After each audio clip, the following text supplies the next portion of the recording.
Hello दोस्तों, नमस्कार। मैं कमलेश कुमार आप सभी का बहुत बहुत स्वागत करता हूं अपने यूट्यूब चैनल KRC, जहां सिलेक्शन एक जीत है। तो चलिए दोस्तों, आज हम लोग फिर से एक नए टॉपिक की शुरुआत करते हैं। टॉपिक का नाम है भारत का संवैधानिक विकास। भारत का संवैधानिक विकास कैसे हुआ, इसकी चर्चा हम करेंगे। तो आप लोग को मैं एक बार फिर से बता दूं कि ये जो हिस्ट्री का सेशन चल रहा है वो समग्र इतिहास बुक से चल रहा है और हिस्ट्री नाम से ही प्लेलिस्ट है। तो आप लोग ज़रूर जो है मेरे चैनल को सब्सक्राइब कीजिए और बेल आइकन को दबा लीजिएगा, ताकि सारे नए नोटिफिकेशन आपको मिलते रहेंगे। तो चलिए शुरू करते हैं भारत का संवैधानिक विकास। आज का पहला क्वेश्चन है, ब्रिटिश सरकार ने कंपनी में व्याप्त भ्रष्टाचार एवं कुप्रशासन दूर करने के लिए कौन सा एक्ट पारित किया था? तो वो था रेगुलेटिंग एक्ट, 1773 में हुआ था। ठीक है, रेगुलेटिंग एक्ट 1773। दूसरा क्वेश्चन है, रेगुलेटिंग एक्ट कब पारित किया गया था? तो 1773 ईस्वी में। नेक्स्ट है, किस एक्ट के तहत मद्रास एवं बम्बई प्रेसिडेंसी को कलकत्ता प्रेसिडेंसी के अधीन कर दिया गया था? तो ये रेगुलेटिंग एक्ट के तहत। ठीक है, अगला पॉइंट है, किस अधिनियम में प्रथम बार गवर्नर जनरल ऑफ बंगाल के पद का प्रावधान किया गया था? तो ये 1773 के रेगुलेटिंग अधिनियम से।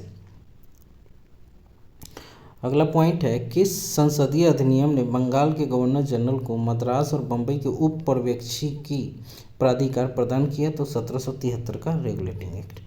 अगला पॉइंट है, 1773 के रेगुलेटिंग एक्ट के द्वारा स्थापित गवर्नर जनरल की परिषद में सदस्य कौन थे? तो फिलिप फ्रांसिस थे, क्लेवेरिंग और मानसन, ये 3 आदमी थे। अगला पॉइंट है, ब्रिटिश संसद द्वारा भारतीय मामलों में यह पहला वैधानिक हस्तक्षेप किस अधिनियम द्वारा किया गया था? तो 1773 के रेगुलेटिंग एक्ट के तहत। नेक्स्ट पॉइंट है, किस अधिनियम के अंतर्गत भारत में सर्वोच्च न्यायालय की स्थापना कलकत्ता में की गई थी? तो ये भी हुआ था रेगुलेटिंग एक्ट 1773 के अनुसार। अगला पॉइंट है, ईस्ट इंडिया कंपनी द्वारा स्थापित उच्चतम न्यायालय के प्रथम मुख्य न्यायाधीश कौन थे? तो ये थे एलिजा एम्पे। ठीक है, अन्य जो मेंबर्स थे वो चेम्बर्स, लिमेस्टर एवं हाइट, ये 3 मेंबर थे। अगला पॉइंट है, रेगुलेटिंग एक्ट के प्रावधानों के अंतर्गत बिहार के लिए एक प्रांतीय सभा की स्थापना कब की गई थी? तो वो 1774 में किया गया था। भारत में सुप्रीम कोर्ट की स्थापना कब हुई थी? तो ये 1774 ईस्वी में। नेक्स्ट है, पिट्स इंडिया एक्ट किस वर्ष पारित हुआ था? तो ये 1784 में। ठीक है, अगला पॉइंट है, बोर्ड ऑफ कंट्रोल की स्थापना किस अधिनियम के अंतर्गत की गई थी? ये 1784 पिट्स इंडिया अधिनियम के तहत। आगे बढ़ते हैं हम लोग। पिट्स इंडिया एक्ट 1784 के प्रमुख प्रावधान क्या क्या थे? तो ये ऐसे क्वेश्चन जो है आपको पीटी के लिए तो बहुत ही इंपॉर्टेंट है, लेकिन मेंस में आप ऐसे ऐसे पॉइंट डाल सकते हैं जो काफ़ी फैक्चुअल है। तो पहला पॉइंट है, ब्रिटेन में बोर्ड ऑफ कंट्रोल की स्थापना की गई। दूसरा है, कोर्ट ऑफ डायरेक्टर से अधिक शक्ति बोर्ड ऑफ कंट्रोल को स्थापित की गई थी। ठीक है, तीसरा पॉइंट है, भारत में प्रमुख सेवकों की नियुक्ति में क्राउन की स्वीकृति की आवश्यकता पड़ती थी। और चौथा पॉइंट है, भारत सरकार को एक गवर्नर जनरल और उसकी काउंसिलिंग के अधीन रखा गया था। ठीक है,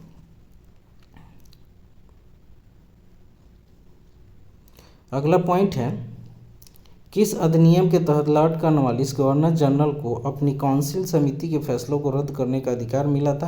तो 1786 का एक्ट। ठीक है, आगे बढ़ते हैं हम लोग। 1793 में एक विनिमय द्वारा जिला कलेक्टर को उसकी न्यायिक शक्तियों से वंचित कर दिया गया और केवल संग्राहक अभिकर्ता बना दिया गया। ऐसे विनियम का कारण क्या था? तो लॉर्ड कॉर्नवालिस जिला कलेक्टर में संकेंद्रित इतनी विस्तृत शक्ति से सतर्क हो गया था और महसूस करता था कि एक व्यक्ति में इतनी परम शक्ति का होना अवांछनीय है। अगला पॉइंट है, भारतीय तरीकों में सुधार हेतु कॉर्नवालिस द्वारा उठाए गए न्यायिक सुधारों की आलोचना किसने की थी? तो जेम्स मिल, 1793 में। ठीक है, नेक्स्ट पॉइंट है, किस अधिनियम द्वारा ब्रिटिश ईस्ट इंडिया कंपनी का भारत में व्यापारिक एकाधिकार समाप्त कर दिया गया? तो 1813 का चार्टर एक्ट। ठीक है, अगला पॉइंट है दोस्तों, किस अधिनियम द्वारा ब्रिटिश संसद ने चाय का व्यापार और चीन के साथ व्यापार को छोड़कर ईस्ट इंडिया कंपनी के भारत के साथ व्यापारिक एकाधिकार को समाप्त कर दिया था? तो 1813 का चार्टर अधिनियम। नेक्स्ट है, चार्टर अधिनियम 1813 भारत के लिए महत्वपूर्ण समझे जाने का क्या कारण था? इसके द्वारा भारतीयों की शिक्षा के लिए वित्तीय प्रावधान जो है 1 लाख रुपये वार्षिक किया गया था। अगला पॉइंट है, किस अधिनियम ने भारतीयों को अपने ही देश के प्रशासन में पहली बार अवसर दिया था? 1833 का चार्टर एक्ट।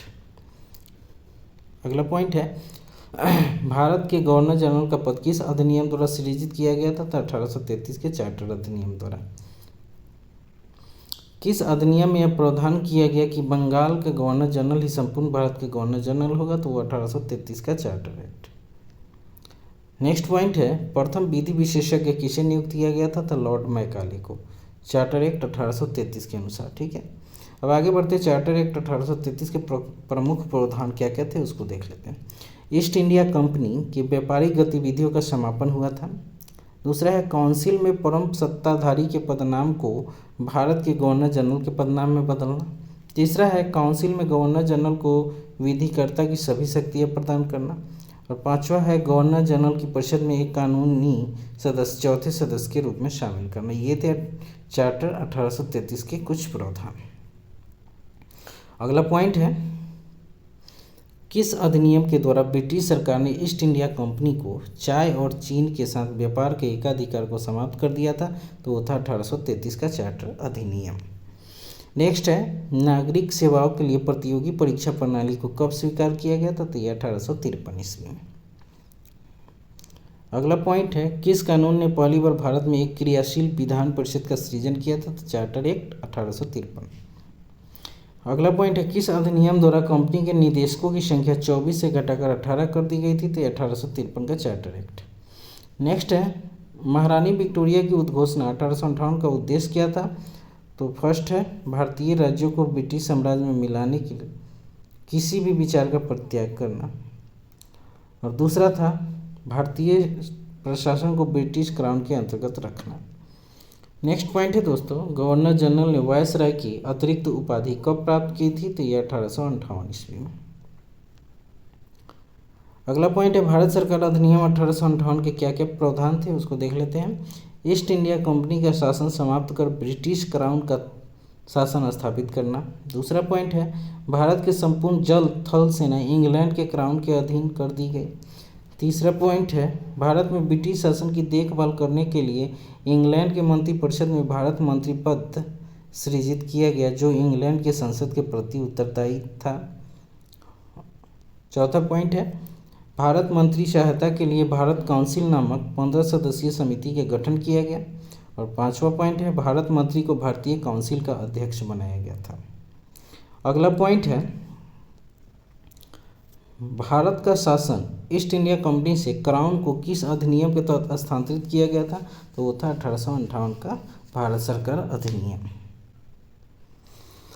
नेक्स्ट पॉइंट है, किस अधिनियम के अंतर्गत ब्रिटिश संसद ने ईस्ट इंडिया कंपनी को पूर्णतः समाप्त कर भारत में सीधा प्रशासन करने का उत्तरदायित्व ग्रहण किया था? तो वो था गवर्नमेंट ऑफ इंडिया एक्ट 1858।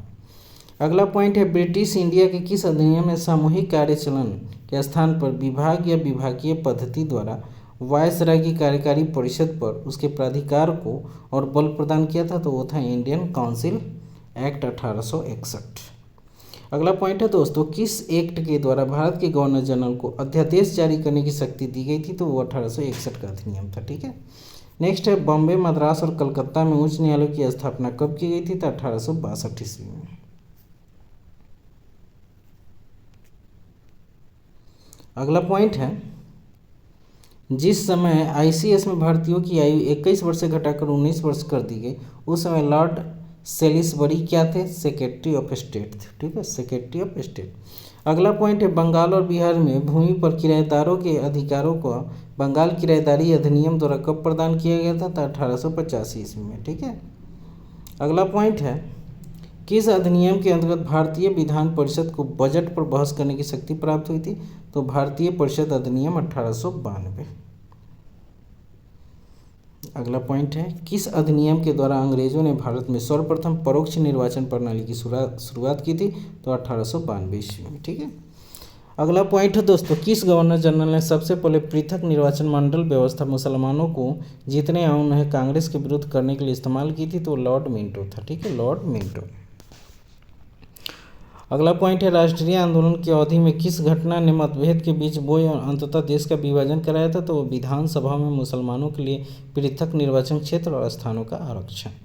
अगला पॉइंट है ब्रिटिश भारत में सांप्रदायिक प्रतिनिधित्व की व्यवस्था किस अधिनियम द्वारा की गई थी, तो मिंटो मार्ले सुधार 1909। ठीक है, मार्ले मिंटो सुधार अधिनियम 1909 के द्वारा।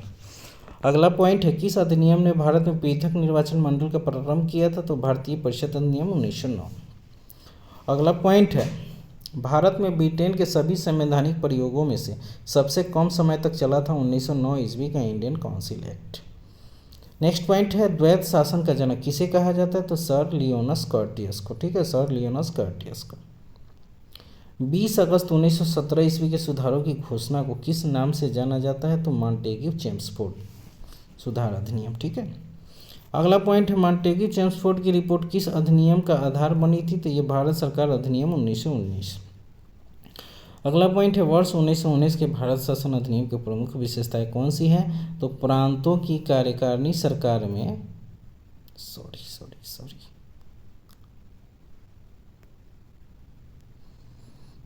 प्रांतों की कार्यकारिणी सरकार में द्वैध शासन की व्यवस्था, और दूसरा है केंद्र द्वारा प्रांतों को विधायी शक्ति का हस्तांतरण।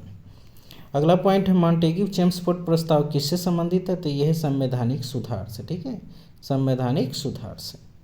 अगला पॉइंट है वर्ष 1919 में जब मॉन्टेग्यू चेम्सफोर्ड अधिनियम पारित हुआ था तब इंग्लैंड का प्रधानमंत्री कौन था, तो लॉर्ड जॉर्ज था 1916 से 1922 ईस्वी। अगला पॉइंट है प्रांतों में द्वैध शासन प्रणाली किस अधिनियम के अंतर्गत लागू की गई थी, तो वर्ष 1919 में। ठीक है, भारतीय इतिहास के संदर्भ में द्वैध शासन सिद्धांत किससे निर्दिष्ट करता है, तो प्रांतों में प्रतियोजित विषयों का 2 वर्गों में विभाजन। अगला पॉइंट है भारत में लोक सेवा आयोग की प्रथम बार स्थापना किस अधिनियम के द्वारा की गई थी, गवर्नमेंट ऑफ इंडिया एक्ट 1919 के द्वारा। नेक्स्ट है भारत सरकार अधिनियम 1919 के बारे में सही तथ्य क्या है, तो यह अधिनियम मॉन्टेग्यू चेम्सफोर्ड सुधार के नाम से जाना जाता है। उसके बाद है इस अधिनियम में केंद्रीय एवं प्रांतीय विषयों को अलग अलग कर दिया गया था। तीसरा पॉइंट है भारत सरकार अधिनियम 1919 में लागू हुआ था, और मॉन्टेग्यू भारत के राज्य सचिव एवं लॉर्ड चेम्सफोर्ड भारत के वायसराय थे। ठीक है, अगला पॉइंट है भारतीय उच्चायुक्त के पद का सृजन किस अधिनियम के तहत किया गया था, तो भारत सरकार अधिनियम 1919 में। ठीक है, अगला पॉइंट है किस पार्टी ने 1919 के अधिनियम की उपयोगिता में संदेह व्यक्त किया था, तो स्वराज पार्टी ने।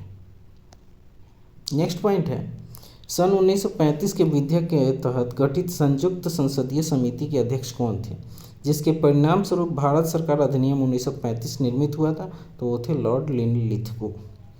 अगला पॉइंट है भारत सरकार अधिनियम 1935 किसकी रिपोर्ट पर आधारित था, तो यह साइमन कमीशन की रिपोर्ट पर आधारित था। गवर्नमेंट ऑफ इंडिया एक्ट 1935 के विषय में सही क्या क्या है उसको देखते हैं। तो फर्स्ट है तृतीय गोलमेज सम्मेलन के विचार विमर्श की परिणति भारत सरकार अधिनियम 1935 के पारित होने के रूप में हुई। दूसरा है भारत सरकार अधिनियम 1935 ब्रिटिश भारत के सूबों और भारतीय रियासतों के एक संघ पर आधारित ऑल इंडिया फेडरेशन के गठन का उपबंध किया। नेक्स्ट आगे बढ़ते हैं 1935 के भारत सरकार अधिनियम की प्रमुख विशेषताएं क्या थी, तो केंद्र में एक अखिल भारतीय संघ का उपबंध, केंद्र में द्वैध शासन की स्थापना, द्विसदनीय केंद्रीय विधानमंडल, और तीसरा है प्रांतीय स्वायत्तता शासन का उपबंध, और चौथा है प्रांतीय विधानमंडल। उसके बाद है एक संघीय न्यायालय या फेडरल कोर्ट की स्थापना का उपबंध। उसके बाद है प्रांतों में द्वैध शासन की समाप्ति की गई थी।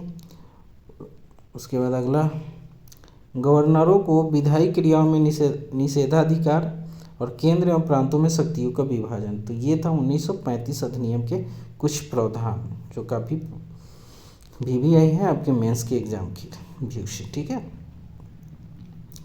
नेक्स्ट पॉइंट है भारत सरकार अधिनियम 1935 के द्वारा क्या समाप्त कर दिया गया था, तो प्रांतीय द्वैध शासन व्यवस्था को समाप्त किया गया था। नेक्स्ट है प्रांतीय स्वायत्तता किस अधिनियम द्वारा प्रदान की गई थी, तो भारत सरकार अधिनियम 1935 के तहत। अगला पॉइंट है दोस्तों 1935 के भारत अधिनियम प्रस्तावित फेडरल यूनियन राजसी प्रांतों को शामिल करने के पीछे अंग्रेजों की असली मंशा क्या थी, तो राष्ट्रवादी नेताओं के साम्राज्यवाद विरोधी सिद्धांतों को व्यर्थ करने के लिए राजाओं का इस्तेमाल करना। ठीक है, अगला पॉइंट है दोस्तों, किस अधिनियम द्वारा भारत परिषद इंडिया काउंसिल को समाप्त किया गया था? तो भारत सरकार अधिनियम 1935 को।